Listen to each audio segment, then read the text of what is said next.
Cubé Splendor de Bardon Kenneth. Un escumós molt singular per molts aspectes, però potser el primer que crida l'atenció, a part del seu disseny especial, és el nom. Per què es diu Bardon Kenneth?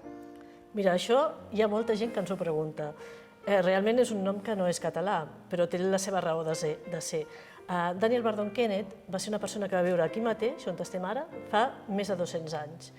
Ell va fer vins aquí abans que la família Torres i ens va semblar molt interessant, especialment el Miquel, que va ser el que va fer recuperar aquesta història, posar-li aquest nom al primer escumós que ha fet la família Torres aquí a Catalunya. La segona cosa que crida l'atenció és el seu cupatge i la seva precisió enològica. És un escumós bàsicament fet amb Pinot Noir, fet també amb Chardonnay, té una petita part de Xarel·lo, i després he vist que havíeu fet un 9% de fermentació en bota i un 9% de malolàctica.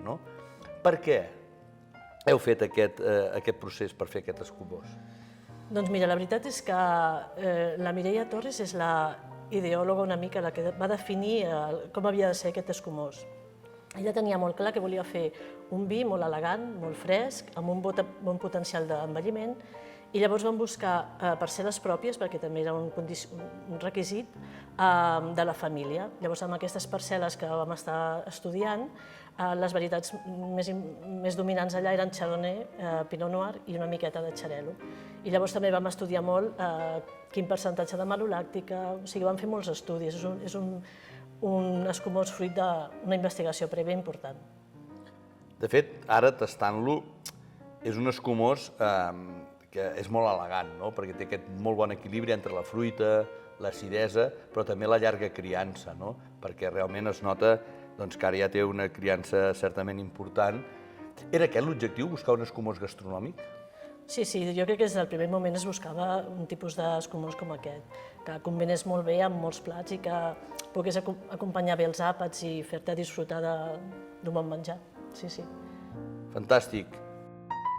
Avui gairebé estrenem el rosat de Bardon Kenneth, que en aquest cas es diu el Cubé Rosé de Mar. Per què li heu posat Rosé de Mar?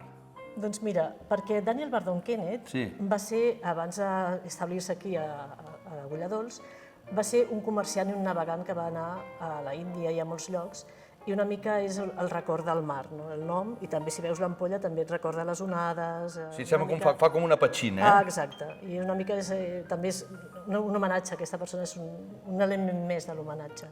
Molt bé, en aquest cas, i com era també el cas de l'escumós blanc, està elaborat en vinyes d'alçada, però ara és un monovarietal de Pinot Noir.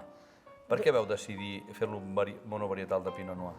Doncs mira, l'any 2017 ja teníem un cert coneixement d'aquestes parcel·les que havíem seleccionat i ja portaven uns anys d'experiència, i ens va semblar que el pinot d'algunes parcel·les podia ser molt interessant per fer un rosat, així molt afruitat, molt fresc, molt fi.